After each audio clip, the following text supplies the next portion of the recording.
Friends, welcome to my channel. Before listening to this story, I will ask you to like and subscribe. It's not difficult for you, but it's nice for me. And we're starting. No matter how much I loved my wife, her betrayal was eating away at my soul. How could she so callously allow herself to be used as a cheater and then confess her love for me? Was it because of money or power? Moreover, will I be able to live with it? These and many other questions were spinning in my head as I looked out the window of the plane heading back to the mainland. One thing I knew for sure, it wouldn't take Victoria long to realize that I was gone. I took out my tablet and checked my internet connection. Thank God there's internet banking, I thought. Whatever I ended up doing, I decided I needed to slow her down a bit. Maybe if I could make her life a little more difficult, she would realize the fallacy of her behavior. I opened our account, marked the balance, then paid with our shared credit cards. I canceled them and reported her bank card missing or stolen. I requested a new card in my name only. That should limit her expenses, I thought angrily. Then I opened another account in my own name only and transferred half of our savings and checks to it.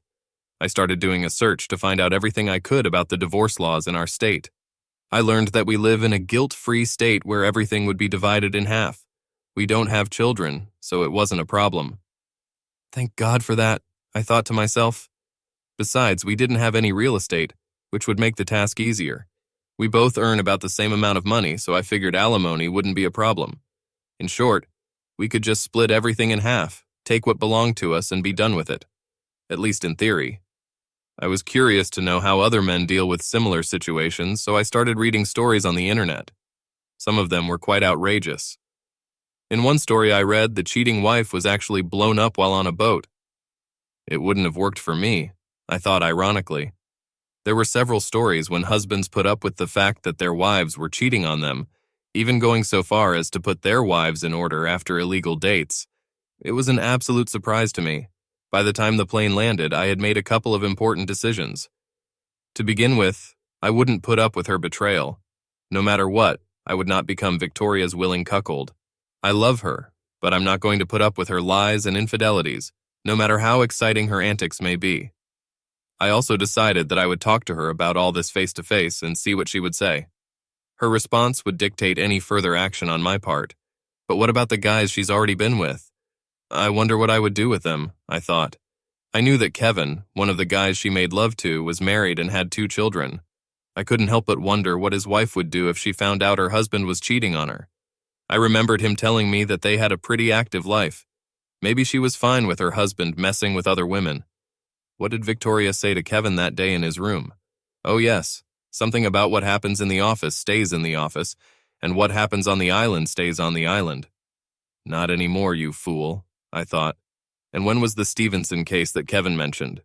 I remembered her mentioning something about this case over a year ago. How long has she been a corporate cheater? I asked myself. Have I had sloppy seconds all this time? After the plane landed, I loaded my luggage and drove home. Or, to be more precise, to the apartment that I once called home. Now it was just a place where I slept. I looked at the big wedding photo above the fireplace. Victoria looked so beautiful in her expensive Vera Wang wedding dress, standing next to me. I wanted to rip this photo out of the frame and throw it into the fire below. Our bride and groom's glasses were on the mantelpiece under the photo. The more I looked at them, the angrier I got. I took out my phone and reinstalled the battery. As soon as the device turned on, I saw that I had received several messages and calls from Victoria. "Where are you?"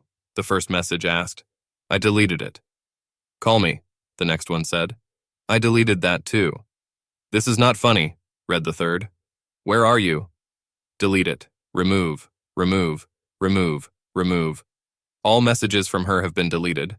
I checked the voice messages and saw that she had left several since I left. I listened to the first few. "Clark." "What is it?" she asked. "Where are you, darling? Where did you go? Please call me." Delete it. "Clark?" she asked in the next message, sounding a little more concerned. "Come on, Clark, call me. It's not funny. Where are you?" Delete it. "Damn it, Clark, call me back." "Where are you? It's not funny anymore," she screamed in the third message I listened to. To hell with it all, I thought. Remove. I also deleted the rest of her messages. The more I thought about what she had done on that island, the more angry I became. She never swallowed my liquid, saying she didn't like the taste of it.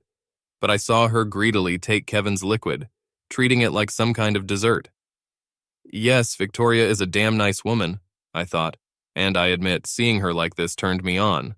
But as I understood it, the same thing happened when watching adult films on the internet. The big difference was that it was my wife, a woman who promised to be faithful to me. I loved her with all my heart and was ready to spend long hours with her, but not so that she could betray me like this with all these men. No, I decided. I couldn't help but notice it. Just at that moment, my phone rang and I saw that it was her again. I was tempted to send a message to voicemail, but I decided to answer it.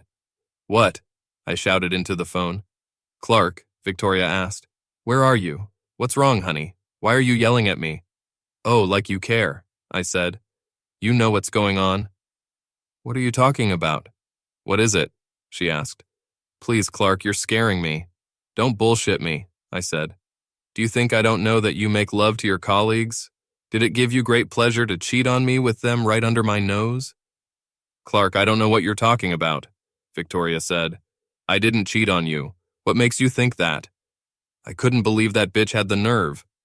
What? I shouted. Don't lie to me, you fool. I saw you making love to Brad at Lover's Cove that first night after you made sure I was too drunk to do anything. You even let him complete into you and licked off his liquid as it flowed out of you. Then I saw you with Kevin the next day, and I also saw you with Jack on the Shark's Head Trail. Did you see all this? Victoria asked. Yes, I saw it all, I said. I also heard you and Kevin talking about what happens in the office, stays in the office. How long have you been cheating on me? I know it's been at least a year. Listen, Clark, she said. Equal sign. It's just love. It doesn't mean anything. I still love you. Please, can't we just put this in the past? My God, woman, I said. I only loved you and that's how you repay me? Lying and running around me all this time? You know, if it was just one time, I might be able to ignore it. But it's clear to me that this has been going on for a very long time. None of them used condoms. Well, what if you got pregnant from them? Would you try to marry the child to mine? I'm sorry, Clark, she said. Listen, I'll come home and make it up to you. Okay? What are you going to do? I asked. Unbutton yourself? Pretend that all this never happened? Tell me, what if I did this to you? How would you react? Oh my God, Clark, she said. I didn't even think about it. No, bitch, I said. You weren't thinking about anything. What are you going to do? What is it? She asked. I'm going to see a lawyer about the divorce, I said. No, baby, she pleaded.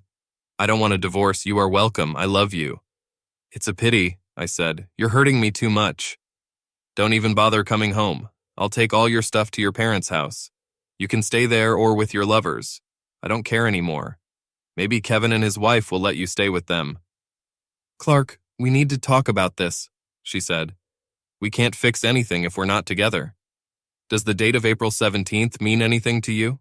I asked. No, she said. Why did you ask? It's our anniversary, remember? I asked. Where were you that day? Do you remember? I was working, she said.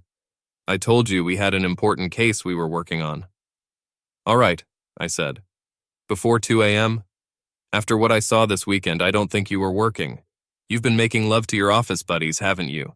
Have you even thought about our anniversary? Have you even thought about what you're doing to me? For us? Please, Clark, none of this has affected you, she said. I've always loved you and always treated you right. How could you? I asked. You've never been home. Look, this is not going to get us anywhere. I'll meet with a lawyer and file the divorce papers. You might as well stay there and finish your vacation. I'm sure there are 1 or 2 guys you haven't made love to yet. While I hung up the phone, not wanting to hear any more of her bullshit. I grabbed some garbage bags and started throwing all her stuff into them.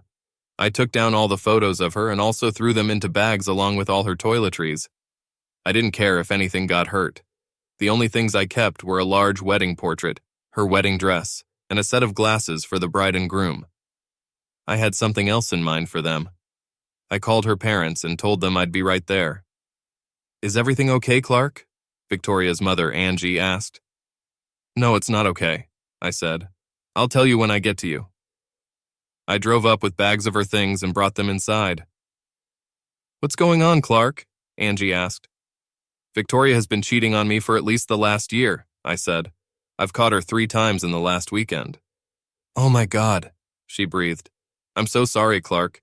Is there any way you can overcome this? No, I said. The more I thought about it, the more angry I got. All this time, I thought I was a caring husband who didn't scold her because of all the hours she spent at work. It turns out that she spent all this time on her back with her lovers. No more. Where is she now? Angie asked. Who knows? I asked sarcastically. I don't care right now. Just at that moment, my phone rang. I looked and saw an email with the subject. Guess what your wife is doing now? I opened it and saw the video, so I played it back. Victoria was sitting astride Brad, at the same time making Kevin feel good. Jack, her boss, stood by and watched her being used from both ends. This meant that another person was filming the video, probably Mike. I thought Angie would faint when she saw this video. At the end, Mike looked into the camera and spoke. Hey Clark, I just wanted you to see what you were missing, he said. Victoria helped us a lot last year. I wish you were here, buddy, he added, laughing. He turned to the group. Hey, that's it. Say hello to Clark. They all waved their hands and stopped making love long enough to laugh and say to me, hi. I couldn't believe in the endurance of these people. I finished watching the video and turned off my phone. Angie looked at me with sadness in her eyes. I can't believe she could be so stupid, Clark, she said. I take it you're getting a divorce? I nodded my head. Yes, Angie, I said.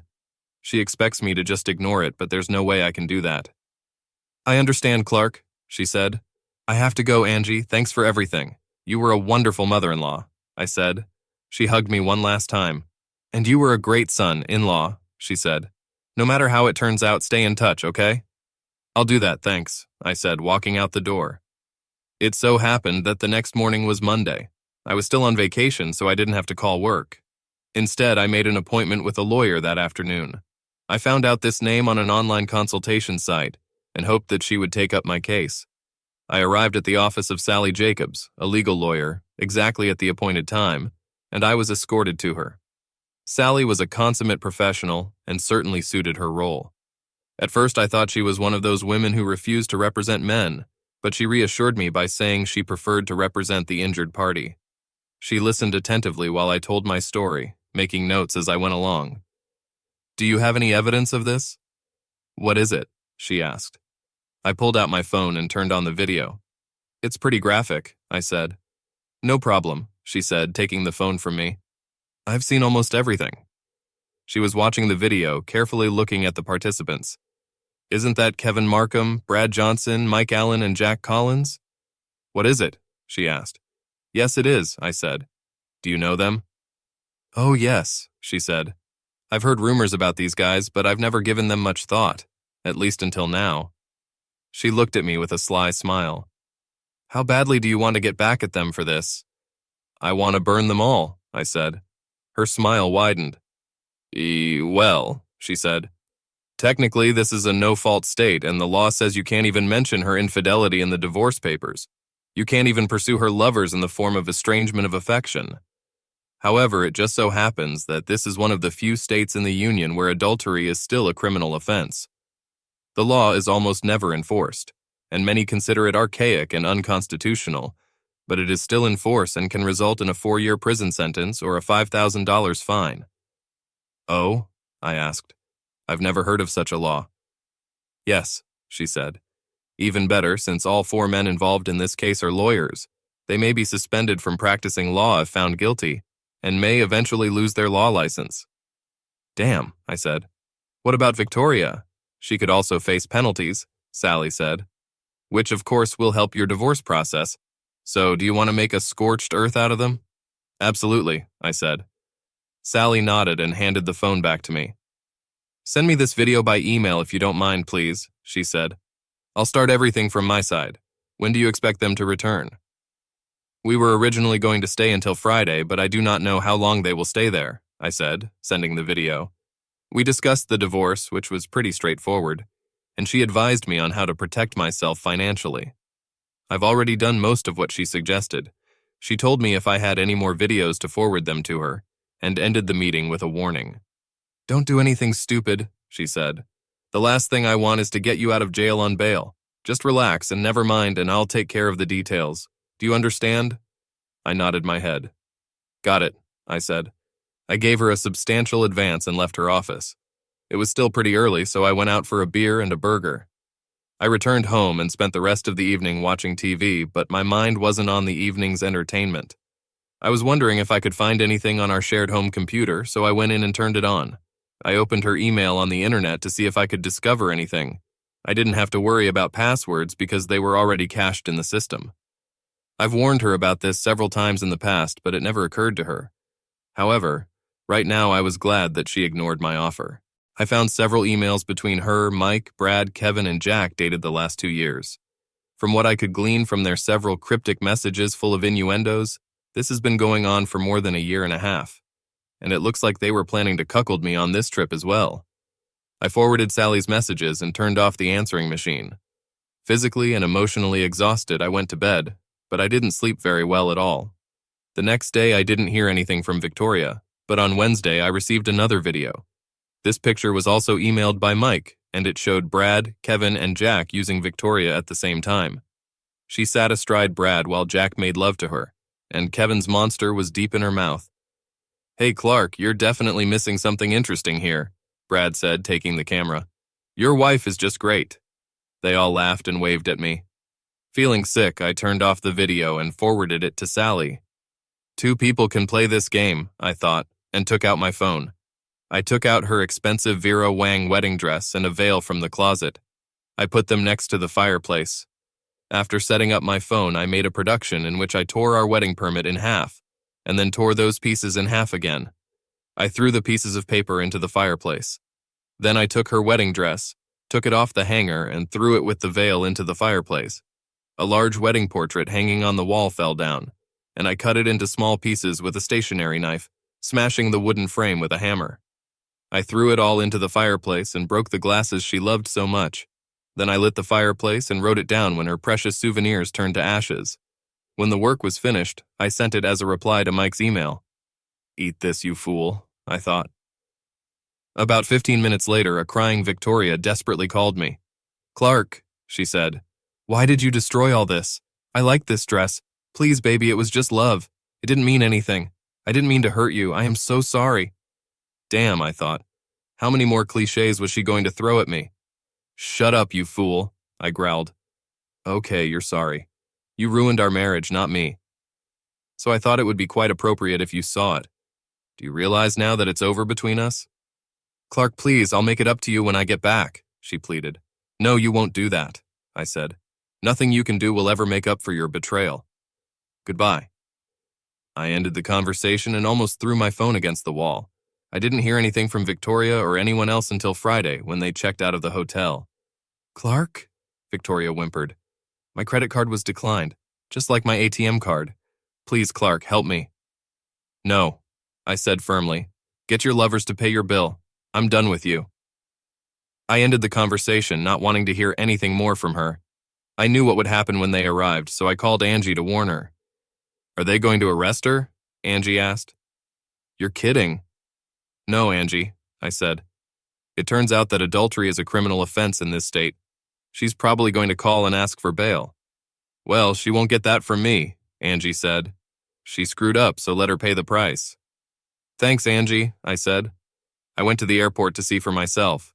Sally told me that the officers would meet the traitors at the airport, along with the divorce papers. I was sitting a little away from the baggage claim area with my camera at the ready, looking out for them. I saw several policemen and a man who appeared to be a bailiff. I also noticed several correspondents standing on the other side of the baggage claim area. Soon I saw the 5 of them coming out of the arrivals section. Victoria didn't look too happy at all. No doubt in just a few minutes she would have been even less happy. They took their bags off the carousel and turned to leave, but were intercepted by a bailiff and a group of officers. I turned on the camera and watched. "Victoria Jennings?" the bailiff asked. She looked at him in surprise. "Yes," she said. He handed her a manila envelope. "The divorce papers are being handed to you," he said, stepping aside.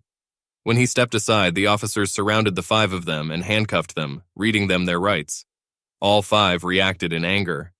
"You can't do this," Jack shouted. I saw the officer say something to him and he calmed down. I watched as the news crew filmed it all on their camera.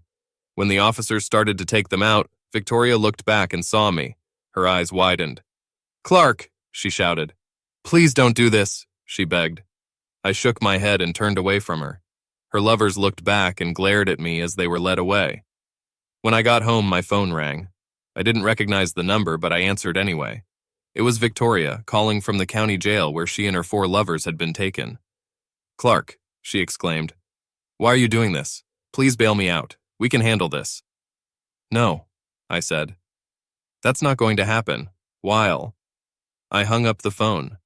I sat down, turned on the evening news, and saw that she and her 4 hookup buddies were prominently featured on the evening edition.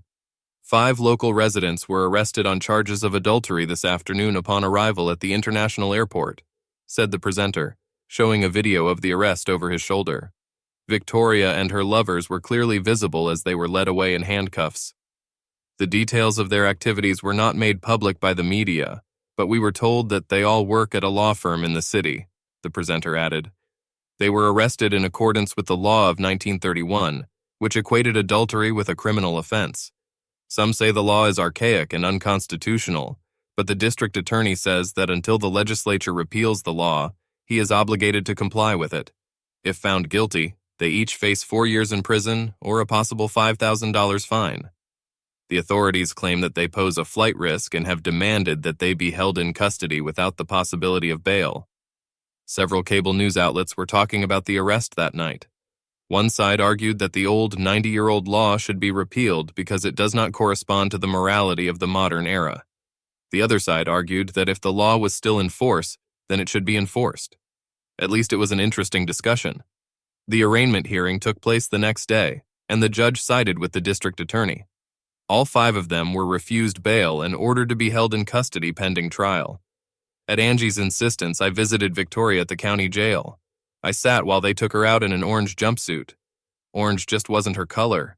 She looked pale, thin, and exhausted, and I could tell she was crying. She looked at me after the guard sat her down. "They say I can get 4 years in prison," she said through tears. "Why, Clark? Why did you have to do this to me? Don't you love me anymore?" "I could ask you the same question," I said. "Actually, I will do that. Why, Victoria? Why have you been cheating on me for the last year or more? Wasn't I good enough for you? Don't you love me anymore? Don't I satisfy you anymore? Are you a cheater now, looking for new guys? Yes, I've seen how well your lovers are provided for. This is all?" While I was talking, she was looking at the floor. "Answer me, damn it!" She cocked her head. "Yes, I am," she said. "At first it was the fact that I was doing something behind your back, and I admit I enjoyed it. It was supposed to just take the stress out of my job, but I started to like it, strongly. But I never wanted to hurt you. I still love you." "Bullshit," I said. "I've read your emails. You know, the ones where you and your 4 buddies planned to get me drunk and cuckolded. I've also seen these videos and watched you do things with them that you've never done for me. How the hell would you react if I did this to you?" "I'd kick your ass," she said. "So why don't I do the same to you?" I asked. She shrugged her shoulders. "Because I love you," she replied weakly. I shook my head. "No, you don't," I said. "If you really loved me, you would never do this to me. Ever. You even did it for our anniversary. How can you do that and say you love me?" "I do not know," Victoria said weakly. "Just tell me one thing," I said. "I want to know so as not to ruin my next relationship. What have I done to deserve this? Have I been too supportive of you? Did I love you too much?" "You didn't do anything to deserve this," she said, tears streaming down her cheeks. "It's all because of me. I was overcome with excitement and awe of it." "You have no idea what you've done to me. Do you know that?" I asked rhetorically. I even found myself wondering if I could accept being your cuckold. But the more I thought about it, the more disgusted I felt. Because of what you did, I found myself doubting my manhood. Do you know what it's like to see the one you love most in the world with another man? Are you doing things for him that you would never do for me? I hope it was all worth it." "I'm sorry," she said. "You're an amazing husband, and I still love you. If you love me, we can do it." I shook my head. "It takes a lot more than love to make a marriage strong," I said. "It takes trust, and right now I don't trust you one iota. Every time you walk out the door, I'd be wondering who you're going to sleep with tonight. I can't live like this. Have you ever thought about Kevin? You know he has a wife and 2 children." She shook her head. "Oh my God, you can't tell her," she said. "She would be devastated." "I don't think that's going to be a problem," I said.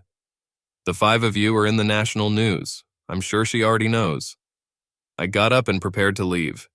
"Look, just sign the divorce papers and we can go our separate ways." "But I don't want a divorce," she said. "Cool shit," I said. "I don't want a cheating fool for a wife either.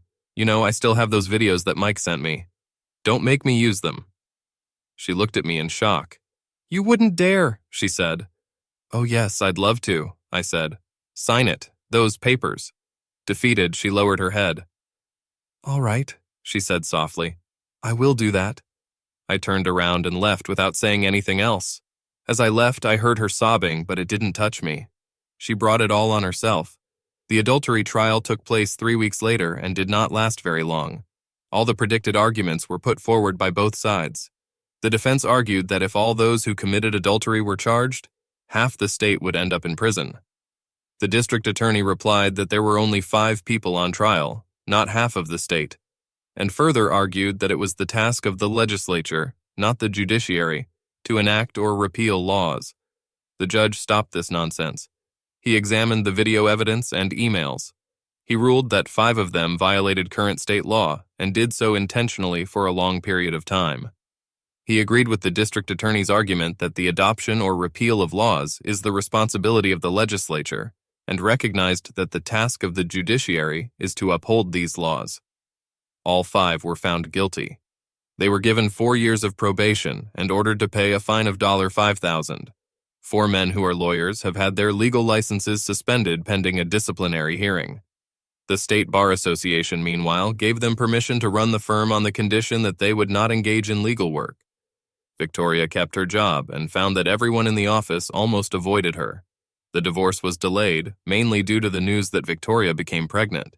She insisted that the baby was mine, but I knew better. Victoria agreed to a non-invasive prenatal paternity test when she reached the 12th week of pregnancy. I agreed to pay $1,500 to have it done, and was not surprised to learn that I was not the biological father. The divorce was finalized, and after 60 days I was a free man.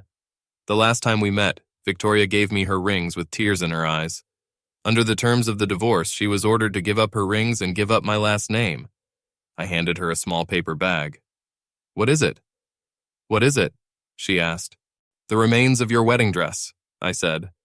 She sobbed as she opened the bag and looked at the ashes inside. About 90 days after the adultery trial, the State Bar Association restored the legal licenses of 4 men with whom Victoria cheated on me. Jack's firm struggled to stay afloat over the next few months, and she survived. Kevin's wife almost divorced him, but decided to stand up, being a stay-at-home mother with 2 children who adored their dad. However, she put him on a very short leash and equipped him with a chastity device to make sure that he would not run away from her again. One day, she invited me to their house and showed me the key she wore around her neck. She even offered to use it in front of her husband in retaliation, but I declined the offer. "Thanks, it's a tempting offer, but 2 mistakes don't make one right," I said. She smiled and kissed me on the cheek. "Victoria screwed up a lot when she cheated on you," she said. "But the offer is still valid, anytime." As I was leaving, the shy Kevin held out his hand to me. I accepted his offer and shook his hand. "Thank you," he said. "I want to apologize for what we did to you. I was wrong." "Damn it, we were all wrong. I told Victoria that you wouldn't accept what she was doing, but she wouldn't listen." I accepted his apology and left. Life went on, but it just wasn't the same without Victoria. That is, the Victoria I originally married. I immersed myself in my work and stayed away from the dating game for a while. I just wasn't ready to start a relationship with another woman who would eventually cheat on me. I got rid of all the old furniture and replaced it with a new one. I didn't want anything around to remind me of her. About 6 months later, Lisa Carlisle, a sweet little red-haired girl I worked with, invited me to an open-air picnic in the mountains near the city. Lisa and I have become good friends since all this started. We spent a lot of lunch discussing our situations, and I found that I really liked her. She was a little shorter and somewhat buxom than Victoria, but she always seemed so happy and sociable. I enjoyed talking to her and found her straightforward honesty quite refreshing. She was saying what was on her mind, and she didn't care what anyone thought. It never occurred to me that she would ask me out like this, but the weather was good and I agreed. I met her in the parking lot at the state park, and was shocked when I saw her get out of her car in the shortest ripped, low-rise denim shorts I've ever seen a woman wear. The sides were torn almost to the waist, and the legs, if you can call them that, had cuts in strategic places that further exposed the legs. I wondered if she was even wearing panties, given that the crotch seemed to be nothing more than a strip of denim running between her legs. On top of it all was a short ripped t-shirt that showed off most of her belly. She was clearly not wearing a bra, and her beautifully shaped breasts hung loosely under it.